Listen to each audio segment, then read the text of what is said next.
In 1985, Will Wright was having a really hard time selling SimCity. 4 years before the game came out, the concept and design were almost complete, but no one wanted to market it because it was too abstract. It didn't have a win-slash-lose situation. It wasn't enough of a game, and it was very unusual for the time.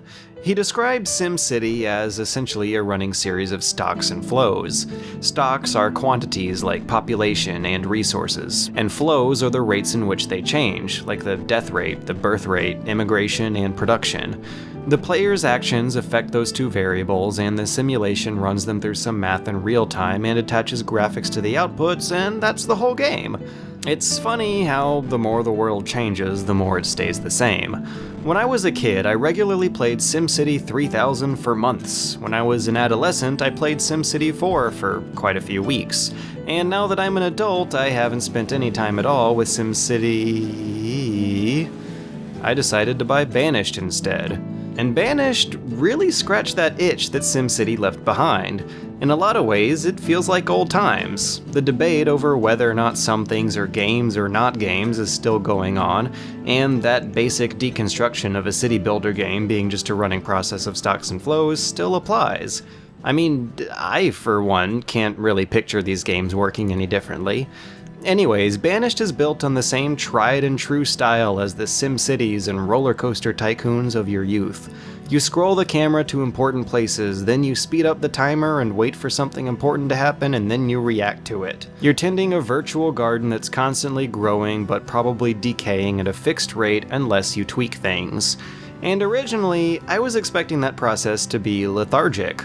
Banished already has a reputation for being comfy, which is exactly what I want to be when I'm sleeping.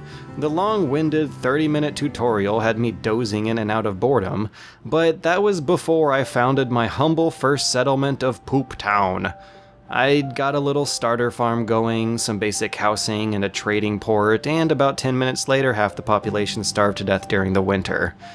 Well, that's one way to make town simulation a lot more action-packed. See, Banished takes place in a pre-industrial agrarian setting where the production of everything cycles in and out by the seasons.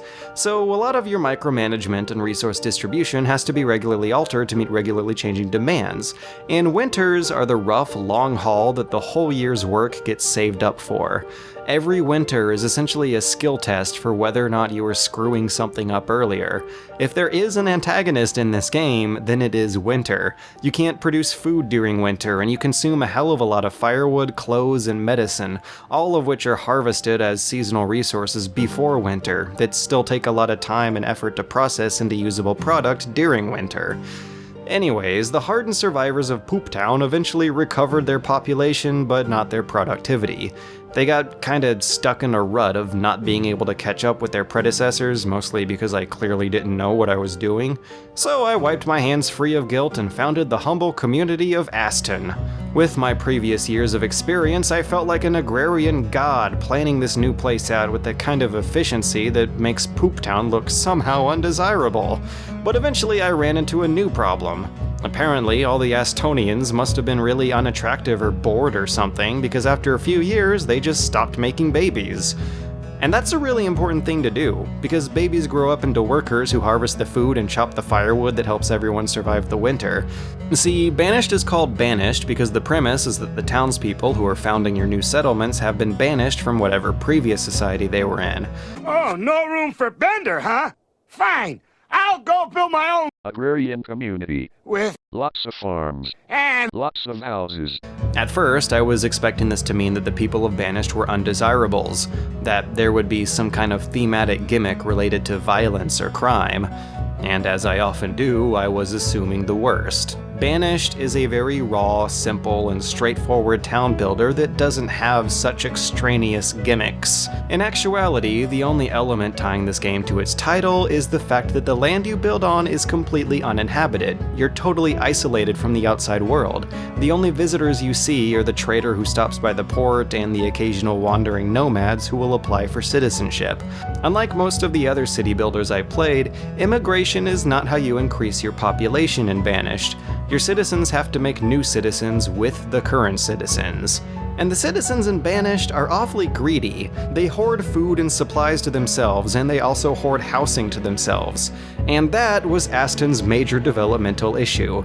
Young couples don't like to make new babies if they're still living with their parents. So after a long while, when their parents die of old age, their kids are probably going to be too old to make new kids, so unless you constantly build new housing, you end up with a shrinking population and a growing cemetery. I mean, it's not like I felt bad about it. Everything else in Aston was fine. People were living healthy, happy, full lives to ripe old ages with plenty of food and firewood to go around.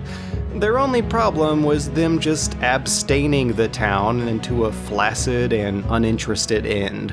The third time's the charm, right? My next town, Buttingham, was going to be the real deal. I knew the ins and outs of Banished. I was determined to finally get it right and put my people to work. Hard work. We were going to make the most out of every resource at our disposal, and what a mistake that was.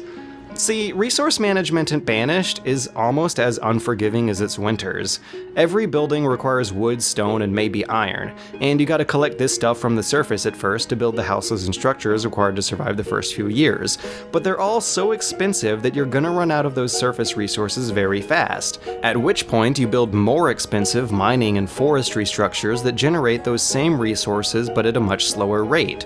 At which point the game becomes more about sustaining your economy rather than expanding it. So just as fast as it started, the ambitious city of Buttingham ran out of firewood, ran out of food, and ran out of life because they ran out of resources. The very creative and scatologically named Buttingham 2 was where I think I finally got the knack of this game. Population kept increasing, and so did production and resource generation, yet the food was coming in high enough to keep me in the green. And over the next few hours, I guess I discover that stagnating might be as big of a problem for Banished as it is for the towns in Banished. Like I said earlier, Banished is raw, simple, and straightforward. There are no building upgrades, no research trees, or complex transportation systems, or combat, or unlockables. Once you get over those first few quirks, there aren't a whole lot of surprises left. Occasionally, the game will throw a disaster your way, but there aren't even that many types of disasters. It trades off complexity for elegance, but it's hard to say right now if that's going to be enough to keep me playing over the long term. Speaking of elegance, the interface is great. All the important menus are in portable windows that have hotkeys, and there's this really nice web-style help box that shows you 100% of the game's content in a matter of a couple clicks. So, while it is a well-designed, deep, and elegant city builder, it has a visible lack of content. I feel like I've already seen most of what the game has to offer. That doesn't mean that I've mastered it, though. The challenge and variety of Banished comes from the many different ways that resource imbalances snowball into bigger problems. It's a system that creates some very interesting emergent gameplay, and it gives you enough resources to juggle around that it always feels like your town's going to collapse if you mismanage one of them. It's pretty compelling, even if it is ultimately limited by the sheer lack of building options the player has. This wasn't a review copy. I bought this one myself with my own $20, and I still feel like it was pretty worth it. It might not keep me hooked for months, but I can see myself staying entertained by this game over the next few weeks. But for right now, I feel a really compelling urge to see just how far Buttingham 2 will get before its probable downfall. That probably means it's doing something right. That is, the game, not the failed virtual towns I'm creating with it.